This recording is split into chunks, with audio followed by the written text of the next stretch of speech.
खुजली की बीमारी। चल, मैं आती हूँ। खाना बना के रखना। अरे फिर से कहाँ जा रही हो आप? पिछले 2 घंटे में 8 बार इधर उधर जा चुकी हो। अपने पाँव के टायर को ब्रेक लगाओ ना। अरे तू अपनी जुबान को ब्रेक लगा। तू कौन होती है मुझे रोकने वाली? अरे ज्वालामुखी जी, फटिए मत। मैं बस ये कह रही थी कि बिना बात के बाहर मत निकलो। लॉकडाउन खत्म हुआ है, कोरोना नहीं। बीमारी तो अब भी है ना। अरे मुझे कुछ नहीं होने वाला। मैं गांव में पली बड़ी हूँ। बहुत शक्ति है मुझ में, हाँ। कोरोना की छोटे से वायरस के सामने बड़े बड़ों की नहीं चल रही। जो होगा देखा जाएगा। अगर हो गया ना, तो देखा नहीं जाएगा आपसे। हम्म। बहू, मेरी सास बनने की कोशिश मत कर। सास बहू की एक बात नहीं मानती और बहू के लाख समझाने पर भी निकल जाती है अपनी मनमर्जी करने। शाम को जब सास वापस आती है तो, ये लीजिए सैनिटाइजर से अपने हाथ क्लीन कर लीजिए। अरे इसमें से तो बदबू आती है। छी छी छी छी। मुझे नहीं करना ये इस्तेमाल। अरे तो साबुन से हाथ धो लीजिए। इतनी बार हाथ धुलवाएगी तो चमड़ी गल के नीचे गिर जाएगी। माँ जी, आप बाहर से आई हैं, हाथ धोने का तो सरकार भी कह रही है। मेरी नहीं तो किसी की तो सुन लीजिए। मैं तो खुद अपनी सरकार हूँ। मेरे अपने नियम है। हम्म। कोरोना है। अरे तो इसमें तुझे क्यों रोना है? यार माँ जी, जरा सी बात है, इतना तो कर ही सकते हैं ना आप। नहीं। नहीं। नहीं। सुना नहीं? नहीं। नहीं सुना। तो क्यों मुंह लग रही हो? कौन मुंह लगे आपके? आप तो मास्क भी नहीं लगाती।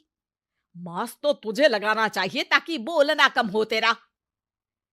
ज्यादा दिक्कत तब होती है जब बहू को भी सास के साथ कहीं बाहर जाना होता है। अरे मम्मी जी, मैं फोन से पैसे दे दूंगी। कैश क्यों दे रही हैं आप? तू ना ज्यादा मॉडर्न मत बन। अब नोट देने से भी कोरोना होगा क्या? हाँ, नोट पता नहीं कितने हाथों से गुजर के हमारे हाथ में आते हैं, और उनमें से कुछ गधे तो ऐसे होंगे जो हाथ भी नहीं धोते होंगे। हैं? ताना मार रही है क्या? नहीं तो। तू मुझे बेवकूफ समझती है? क्या मुझे नहीं पता कि गधा कौन है? माँ जी, मैंने आपको कुछ नहीं कहा। अरे कैश दे रहे हो या फिर फोन से दोगे? कुछ लेना ही नहीं है। अरे मेरा टाइम क्यों वेस्ट किया फिर? बहू, तुझे ना मैं बाद में देखूंगी। बाद में मतलब कितने बजे? बहू बड़ी मजाकिया है आपकी। और सास बहुत गुस्सैल है। एक फटका दूंगी ना। अरे सॉरी आंटी जी। बहू सास से परेशान होके बाजार से अकेले घर आ जाती है और अपने पति से कहती है, सुनिए जी, मेरी एक शिकायत है आपकी मम्मी के बारे में। वाह, लोग बच्चे की शिकायत लेके मम्मी के पास जाते हैं। तुम मम्मी की शिकायत लेकर मेरे पास आई हो। तुम्हारी माँ है ना, बिना मास्क के बाहर जाती है, सैनिटाइज भी नहीं करती हाथ, और बिना काम के घूमती रहती हैं। अगर कोरोना हो गया ना तो दिक्कत हो जाएगी। अरे मैंने भी तो कहा ना उनसे एक दो बार, पर मम्मी मानती ही नहीं किसी की बात। मुझे ही कुछ करना पड़ेगा। अच्छा, क्या कर लोगी तुम? क्या कहा? नहीं, मेरा मतलब तुम क्या करने वाली हो? तुम बस मेरा साथ दो। अगले दिन जब सास कहीं से घूम कर आती है, माँ, मेरे शरीर पर कुछ हो रहा है, देखना। अरे ये तो खाज है। अरे मतलब खुजली। हाँ, और ये ऐसी वैसी खुजली नहीं है, फैलने वाली खुजली है। परसों तक मुझे थी, आज आपको भी हो गई। ज्यादा पास आते हो ना मेरे पास। अरे माँ के सामने ऐसी बात कर रही हो? क्या कर रही है? अरे तो पास आए तभी तो खुजली हुई ना।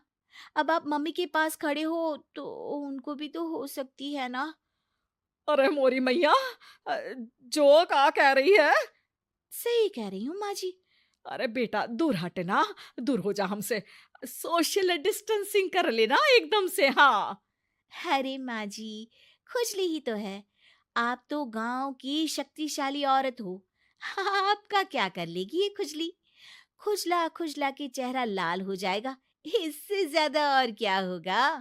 अरे नहीं नहीं बहू, थोड़ी मोटी चीज भी बड़ी दिक्कत दे सकती है ना। और खुजली है, अच्छा थोड़ी ना लगता है, लोग क्या कहेंगे। सारे घर को खुजली हो गई तो है। तो माँ, क्या करूं मैं। अब क्रीम लगा, नहा ले नीम के पानी से, घर से ना निकल वरना लोग खुजलाओ खुजला के माय नेम इज खाज बोल के चढ़ाएंगे तुझे। और हमसे ना बेटा दूर रहा कर, कहीं हमको भी हो गई तो। माँ, ऐसे ही कोरोना भी तो हो सकता है। खुजली होने के बाद लोग क्या बोलेंगे, कम से कम वो सुन तो पाएंगे। अगर कोरोना हो गया तो। हाँ, बाबा समझ गई। अब तू अपनी खुजली का ध्यान रख, मैं तुम्हारे कोरोना का ध्यान रखूंगी, ठीक है। माँ जी, आप तो बिना बोले ही बस इशारों में ही समझ गई। वैसे ये आइडिया था किसका? आपकी बेटी का। अच्छा अच्छा, सोशल डिस्टेंसिंग की वजह से छू नहीं रही हूं तुझे वरना। दे दनादन हो जाता है ना माँ। अरे हंस क्या रहा है, मेरे लिए नया मास्क लेकर आ। उस दिन के बाद सास ने गांठ बांध ली। 2 गज दूरी, मास्क जरूरी, और घर में ही बैठ के खाओ आलू पूरी। रेहाना और रवि की शादी के बाद रवि के पास कुछ नहीं था। रेहाना, तुमने मुझसे शादी करके एहसान किया है। मुझसे ज्यादा तो तुम कमाती हो। अरे तो क्या हुआ, एक दिन आएगा रवि कि तुम खूब पैसा कमाओगे। मुझे तुम पर पूरा विश्वास है। रवि और रेहाना खुद को स्टैंड करने के लिए पूरी मेहनत करते। रेहाना, मैं नौकरी नहीं करना चाहता हूँ। तो कोई बात नहीं, मैं नौकरी करके घर चलाती हूँ, तुम बिजनेस सेट करने की कोशिश करो। एक दिन। रेहाना, तुम जानती हो, मैंने जो विज्ञापन बनाने वाली कंपनी खोली थी ना, उसे बड़ी ब्रांड का ऑफर आया है। अब हम लोगों के दिन ब्यारे न्यारे हो गए हैं। मैं जानती थी रवि कि एक दिन तुम सेटल हो जाओगे। रवि का काम अच्छा चल जाता है। एक दिन वो रेहाना से कहता है, रेहाना, अब हम लोगों का बच्चा भी हो गया है। बहुत छोटा है वो, उसका ख्याल कैसे रखेंगे हम। कैसे क्या, मैं गांव से माँ को लेकर आ जाती हूँ। नौकरी से हाफ डे ले लिया करूंगी। अभी तो वो छोटा है, स्कूल जाने तक मैं मैनेज कर लूंगी। देखो रेहाना, मैं अब अच्छा कमा रहा हूँ, तुमको नौकरी करके परेशान होने की कोई जरूरत नहीं है। अरे कैसी बात कर रहे हैं, मैं अपनी लगी लगाई नौकरी कैसे छोड़ दूं। और मैंने तो सुना है हम लोगों को कुछ ही महीनों में सरकारी नौकरी मिल जाएगी। सरकारी नौकरी में कितना कमा लोगी, उतने में तो मैं ड्राइवर रख लूंगा। रेहाना को रवि की बात का थोड़ा बुरा तो लगता है। कम से कम मेरी नौकरी की इतनी बेइज्जती मत करो। भूल गए, इसी नौकरी के बदौलत तुमने अपना बिजनेस खड़ा किया है। अरे वो तो मैं किसी के भरोसे भी कर लेता। देखो, अपने बच्चे को संभालो, घर का काम करो। अब बाहर जाती तुम अच्छी नहीं लगती हो। रेहाना रवि के कहने पर नौकरी तो छोड़ देती है, लेकिन अब बड़े से घर में उसकी कीमत किसी नौकर से कम नहीं होती। एक दिन रवि का दोस्त आता है। भाभी, हम लोग तो आपको तब से जानते हैं जब से आप लोग शादी होकर इस शहर में आए थे। आपकी बदौलत ही सारा बिजनेस खड़ा हुआ है। ये किस्मत तो आप ही की है भाभी। हाँ हाँ भाई, हमारी मेहनत तो कुछ है ही नहीं। अरे होगी, लेकिन भाभी की किस्मत के आगे कुछ नहीं। दोस्त वहां से चला जाता है, लेकिन रवि का गुस्सा 7वें आसमान में होता है। देखा कैसे बोल रहा था। अरे बिल्कुल अच्छा आदमी नहीं है ये। कैसी बात कर रहे हैं आप? प्रशांत भैया तो बहुत अच्छे इंसान है रवि। कैसे उन्होंने हमारे मुश्किल वक्त में हमारा साथ दिया था। अरे था पैसा तो साथ दिया, नहीं तो कौन पूछता है। रवि का व्यवहार पैसा आते ही अलग हो गया। वो बंदे को बंदा नहीं समझता। घमंड से घिरे रवि ने तो एक दिन हद ही कर दी। रेहाना, मैं अब तुम्हारे साथ नहीं रह सकता हूँ। क्या क्या बकवास कर रहे हो रवि? क्या कहना चाहते हो? और क्यों नहीं रह सकते तुम मेरे साथ? देखो, मुझे कोई और पसंद है, और उसने साथ रहने पर बस यही शर्त रखी है कि मुझे तुम्हें तलाक देना होगा। रेहाना, जो कि एक स्वावलंबी महिला थी, उसने बिना देर किए रवि को कह दिया, कोई इश्यू नहीं, मुझे पैकिंग में 4 दिन का वक्त लगेगा, लेकिन तब तक मैं तुम्हारे साथ नहीं रहूंगी। 4 दिन के लिए तुम कहीं और शिफ्ट हो जाओ, मैं घर से निकलूंगी तो बता दूंगी। रवि घर छोड़कर चला जाता है। रेहाना को दुख होता है, वो रोती है, लेकिन व्यवहार से स्ट्रांग रेहाना को पति के वापस आने का और उसे सबक सिखाने का पूरा भरोसा था। फिर एक दिन, अरे शुशिका, कब शादी करोगे तुम मुझसे? यार मैंने तो सोचा था तुम शादी से पहले मुझे विदेश लेकर जाओगे, महंगी कार दिलाओगे। अरे सब दिला दूंगा, लेकिन पहले मुझसे शादी तो कर लो। हाँ हाँ, क्यों नहीं। मैं कुछ दिनों के लिए अपने मम्मी पापा के पास जा रही हूँ और लोगों से अपनी शादी की बात करूंगी। अरे शुशिका, कैसे रहूंगा मैं तुम्हारे बिना? अब तो शादी ही होने वाली है हम लोगों की। शुशिका रवि को छोड़कर चली जाती है। रवि घर आता है, जहां रेहाना को ना पाकर उसे सब अजीब लगता है। घर तो रेहाना के बिना कुछ नहीं है, बच्चे की याद भी आ रही है। चलो एक वीडियो कॉल कर लेता हूँ। रवि रेहाना को वीडियो कॉल करता है, लेकिन रेहाना फोन नहीं उठाती। रात को सोते वक्त मन कर रहा है मुन्ने को गले लगा लूं। चलो कोई ना, शुशिका से शादी के बाद मेरे और भी बच्चे होंगे। अगले दिन रवि ऑफिस जाता है, जहां टीना खड़ी होती है। सर, आपने अपने नए ऐड के लिए मॉडल की रिक्वायरमेंट डाली थी ना, मैं उसी के लिए आई हूँ। रवि टीना को देखकर खुश हो जाता है। अब शादी हो गई है तुम्हारी? नहीं सर, बस अच्छा सा हैंडसम और अमीर लड़का देख रहे हैं मेरे मम्मी पापा। रवि के दिमाग से तो टीना को देखकर शुशिका का ख्याल भी खत्म हो जाता है। अरे यार, ये लड़की मिल जाए कितनी सुंदर है। शुशिका तो इसके आगे कुछ नहीं है। आ, अब क्या तुम्हें ऐसा नहीं लगता कि मुझसे मिलकर तुम्हारी ये खोज खत्म हो गई है? आप ना, आप तो 2 बच्चों की पापा लग रहे हैं। अरे नहीं नहीं, मेरी शादी तो हुई थी, लेकिन बीवी को किसी और से प्यार था, मुझे छोड़कर चली गई। खैर, टीना की दोस्ती रवि से हो जाती है, लेकिन 1 महीने बाद शुशिका रवि के पास वापस आती है। मेरे मम्मी पापा तुमसे मिलना चाहते हैं, लेकिन उन लोगों को ये मत बताना कि तुम पहले से शादीशुदा हो, और हाँ, शादी से पहले अपनी सारी प्रॉपर्टी तुमको मेरे नाम करनी होगी। अरे पागल, अब मैं तुमसे शादी ही नहीं करना चाहता। भला ऐसी लालची औरत से कौन शादी करेगा?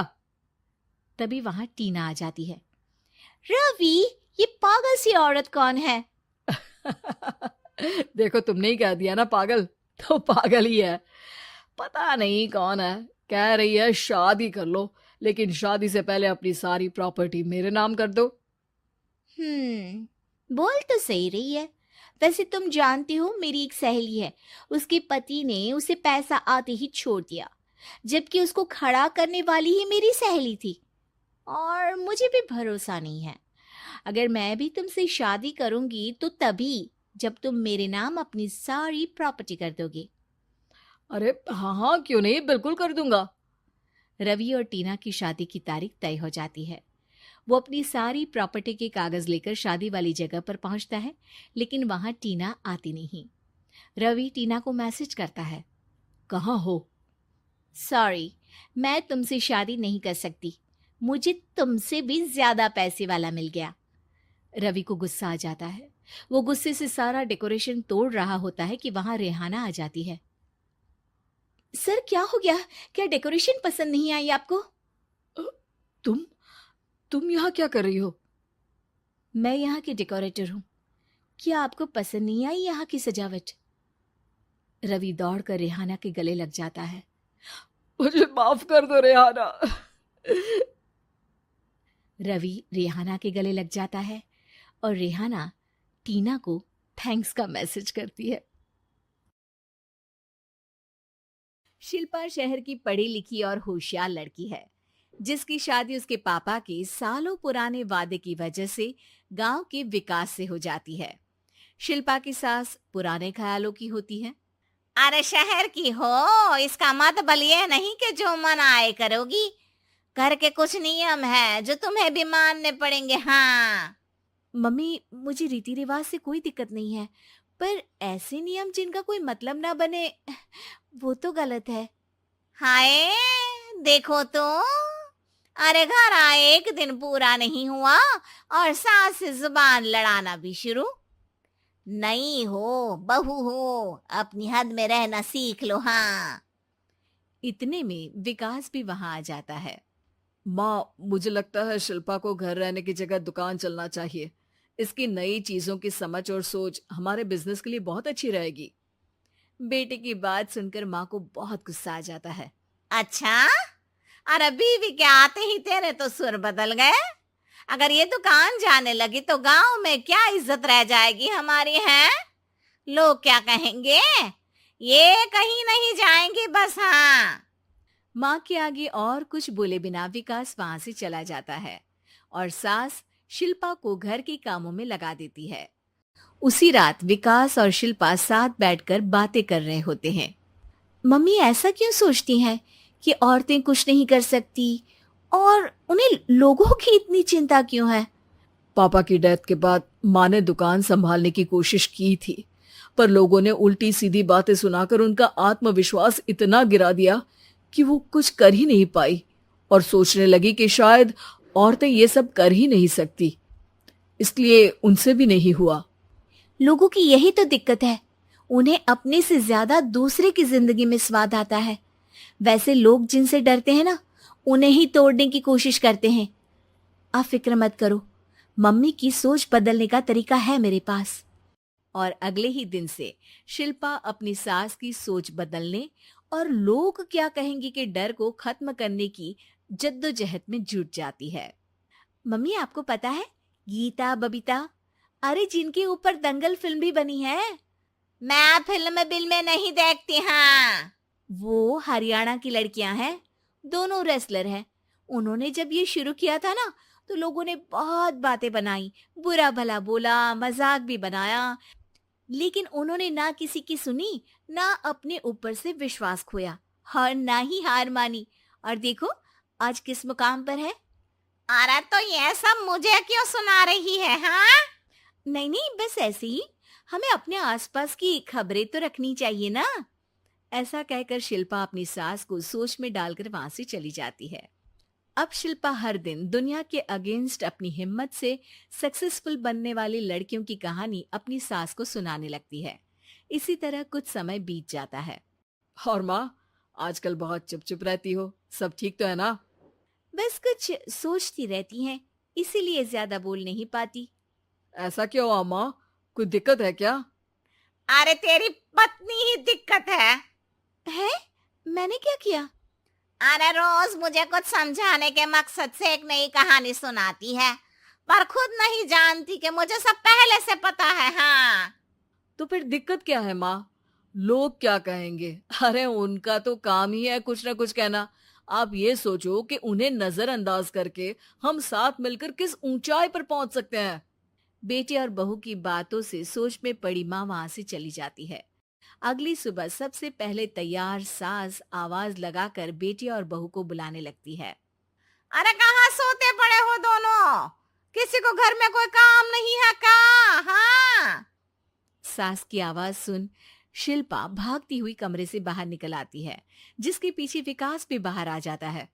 मम्मी आप इतनी सुबह तैयार होकर कहाँ जा रही हैं? अरे किसी नई शुरुआत से पहले भगवान का आशीर्वाद बनता है या नहीं? मैं सीधा दुकान जाऊंगी, तुम काम निपटा कर आ जाना है। सास की बात सुन शिल्पा और विकास खुशी से फूले नहीं समाते। ये हुई ना मेरी माँ वाली बात। पूरा परिवार मिलकर दुकान पर काम करने लगता है, जिसमें विकास और उसकी माँ दुकान संभालते हैं, तो शिल्पा काम को ऑनलाइन डाल शहर और इंटरनेट का काम संभालने लगती है, जिसे देख गांव में लोगों के बीच गॉसिप शुरू होते देर नहीं लगती।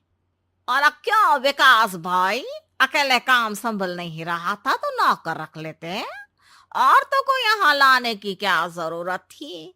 इन्हें घर में जो काम बोलो वो तो सही से करती नहीं, यहाँ आकर तो तुम्हें डुबा ही देंगी।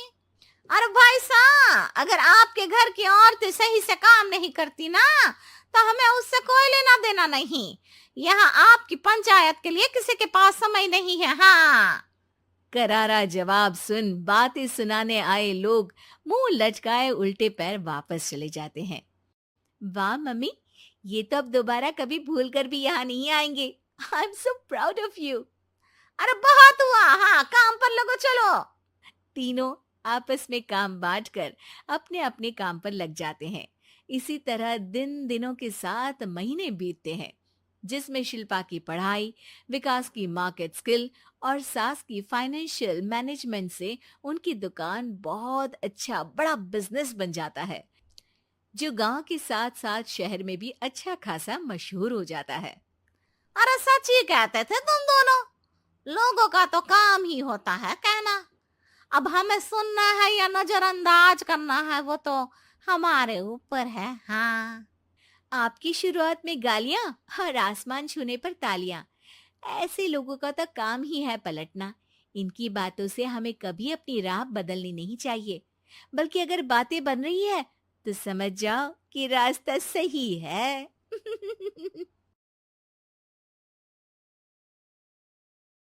अमर रोज दफ्तर से अपने घर आते हैं। दिन भर काम और टेंशन से जूझकर घर आते ही अपनी भड़ास निकालते हैं अपने परिवार पर। बस आज काम जल्दी खत्म हो गया, अब आराम से जाकर मैच देखूंगा। निकल जाता हूँ इससे पहले कि बॉस की नजर में आ जाऊं। ला ला ला ला ला ला ला ला ला। अमर, कल जो रिपोर्ट फाइल करनी है उसमें लास्ट मिनट चेंजेस आए हैं, आज जाने से पहले अपडेट कर देना। सर, आज जल्दी जाना जरूरी है, बेटे को स्कूल के जरूरी सामान खरीदने ले जाना है ना। अब जब तक तुम पहुंचोगे मार्केट तो बंद हो गया होगा। सर, इसलिए जल्दी जाना होगा। एक काम करो, कल जल्दी चले जाना। अमर बेबस होकर बॉस का ऑर्डर मानकर फिर काम में लग जाते हैं। किसी तरह मन मार कर काम खत्म करते हैं और चिड़चिड़े मन से घर पहुंचते हैं। निशा, जल्दी से खाना लगा दो, इंडिया की बैटिंग खत्म होने वाली है। बॉस ने लेट करवा दिया। अरे इतनी देर से आए हो, थोड़ी देर बात तो कर लो। अरे सुनो, हटो यहाँ से, पापा को टीवी देखने दो। पता है ऑफिस में कितना काम रहता है, कितना काम करके आया हूँ मैं। तो मैं भी तो ट्यूशन जाकर आया हूँ। अब हाँ, जाओ जाके फिर होमवर्क कर लो, कल स्कूल भी जाना है ना। तो मैं उठ जाऊंगा, लेट नहीं करूंगा, अभी मेरा शो चल रहा है, मुझे देखना है। अरे समझ नहीं आ रही बात एक बार में, एक थप्पड़ दे के समझाओ क्या। रिमोट दे और सोने जा।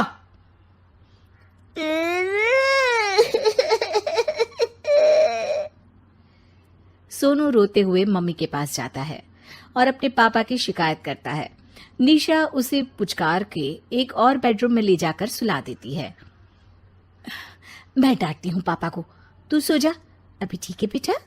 नेहा खाने की थाली लेकर अमर के पास पहुंचती है और मेज पर रख देती है। अमर टीवी में डूबा हुआ है और बिना देखे ही खाने लग जाता है। निशा सामने बैठे उसे घूरे रहती है। कुछ देर में अमर ये समझता है और उसे देखने लगता है और इशारे में पूछता है कि क्या बात है। ये कोई तरीका है सोनू पे चिल्लाने का? अभी रुको, इनिंग खत्म होने दो। अमर खाने लग जाता है और मैच देखता है। आखिरी बॉल होने के बाद वो निशा की तरफ देखता है। अरे निशा, पानी दे दो जरा। निशा थाली के बाजू में रखे ग्लास पर इशारा करती है। अमर उठा के पानी पीता है। अब बोलो। बच्चा है सोनू, एक बार तो मिलते हो दिन भर में रात को, और फिर वो अपने पापा की डांट सुन के सो जाए। अरे बच्चा है तो बात सुननी चाहिए ना उसे मेरी। जवाब दे रहा था। अरे दिन भर के बाद आया हूं, इतना काम किया, बॉस के नखरे झेले, और घर आओ तो बेटा बहस करे। और सारी भड़ास घर आकर घर वालों पर निकालो। अरे तुम क्या बोल रही हो मुझसे ऐसे? तुम भी तो सारा दिन साथ रहती हो, डांटती भी तो हो उसे। बता रहा था वो मुझसे, अभी कुछ दिन पहले ही डांटा था ना तुमने। हाँ, मुझे अभी सोने के पहले बता रहा था। देखो अभी झगड़ा मत करो, मुझे आराम करना है, टीवी देखने दो। अरे तो उसको भी तो दिन भर पढ़ाई के बाद देखना होता है ना टीवी, आराम करने के लिए। कोई जरूरत नहीं है, छोटा है अभी, आदत बिगड़ जाएगी। और तुम उसकी वकालत करना ना बंद कर दो। चलो अभी सेकंड इनिंग्स चालू होने वाली है, गुड नाइट। अमर फिर से टीवी देखने लगता है और निशा उसे। कुछ सेकंड्स में वो उठ के जाने लगती है। दरवाजे तक पहुंची होती है कि अमर कहता है, अरे सुनो तो, चाय बना देना 1 कप। नहीं। निशा दरवाजा पीट के चली जाती है और अमर देखता रह जाता है। अगली सुबह निशा किचन में सोनू का टिफिन पैक करके उसे देती है। सोनू नाश्ता कर रहा है। अमर पीछे से तैयार होकर आता है और खाली चाय का कप टेबल पर रखता है। अमर, उसे वहां मत रखो, अभी साफ की है, दाग लग जाएंगे। अरे क्या हुआ है तुमको, रोज तो यहीं रखते हैं। पर आज से नहीं रखना है, चलो उठा के सिंक पे रखो। अमर उसे उठा के सिंक में रखने जाता है, तभी निशा कहती है, अरे अरे धो के। सोनू हंस देता है। अमर उन दोनों को देखता है और कप धो के वहां से चला जाता है। निशा सोनू को देखती है और आंख मार देती है। चलो अब हंसना बंद, स्कूल जाओ और ध्यान देना, सब पूछूंगी दिन में। सोनू मुंह बना लेता है। सब अपना दिन बिताकर रात में फिर एक साथ आते हैं। आज अमर घर जल्दी पहुंच गया है और टीवी के सामने पसार के बैठ जाता है। पीछे से दरवाजा खुलने की आवाज आती है। खिलखिलाते हुए सोनू अंदर आता है, सीधे टीवी रूम के अंदर, और अमर को बैठा देख चौंक जाता है। पीछे से कमरे में निशा भी आती है। सोनू, हाथ पैर धो के कपड़े बदल लो, चलो जाओ। सोनू कमरे से बाहर चला जाता है। अरे निशा, जरा 1 कप चाय। क्या हर वक्त चाय? नहीं है दूध घर में। अरे दूसरी बार ही तो मांग रहा हूं ना। दूध वाले को बोला था दूध एक्स्ट्रा 1 लीटर लेकर आना, वो 1 लीटर कम लेकर आया। आज तुमको चाय नहीं मिलेगी, खीर बना दी है पूरे दूध की। अरे दूध वाले की गलती के लिए मुझ पर क्यों चिढ़ रही हो, मैंने क्या किया? तुम भी तो यही करते हो ना, ऑफिस में किसी की गलती हो तो घर आके चीखते हो। चाय पीनी है तो दूध लाना पड़ेगा नीचे से। अरे पर तुम नीचे से ही आई ना। मैं भूल गई, तुम भी तो नीचे से आए। निशा कमरे से बाहर जाती है और सोनू अंदर आता है। वो अमर को देखता है, फिर कुछ बोलता नहीं है। अरे क्या हुआ सोनू? मेरा टीवी देखने का टाइम है अभी। आज रात को देख लेना। देखो आप ना परेशान मत करो, आज ऐसे ही टीचर से डांट सुन ली है, अब आपकी नहीं सुनने वाला। अच्छा, क्यों डांटा टीचर ने? क्योंकि मेरा प्रोजेक्ट इनकम्प्लीट था, आपने सामान ला के नहीं दिया और आपकी वजह से सब हंसने लगे मेरे पे। अब आप जाओ। सोनू टेबल पे रखा रिमोट उठाता है और चैनल बदल के बैठ जाता है। अरे ये क्या तरीका है बात करने का? तो आपसे ही तो सीखा है, बाहर का गुस्सा घर पे निकाल दो। अमर उठ के दूध लेने चला जाता है। कुछ देर में लौट के वो चुपके से निशा और सोनू को टीवी देखते हुए देखता है और किचन में चला जाता है। 3 कप चाय बनाकर वो टीवी कमरे में पहुंचता है। आज मेरे हाथ की चाय पी लो। इस बदले बर्ताव को देख के निशा और सोनू चौंक जाते हैं। अपना कप उठाकर चाय पीने लगता है। अमर एक बैग निकाल के सोनू की तरफ बढ़ाता है। इसमें क्या है? प्रोजेक्ट का सामान और गिफ्ट। लगता है पापा दूध लेने गए और गुस्सा छोड़ के आ गए। कैसी है सोनू के पापा के हाथ की चाय? स्वीट स्वीट, बिल्कुल मम्मी की तरह। और पापा की तरह नहीं? पापा की तरह कड़क है। सॉरी बेटा, अब समझ गया कि ऑफिस में कुछ भी हो उसे ऑफिस तक ही रखूंगा, प्रॉमिस। निशा और सोनू को गले लगा लेता है और उस दिन के बाद कभी घर की चिंता दफ्तर में नहीं गई और ना दफ्तर का टेंशन घर में आया।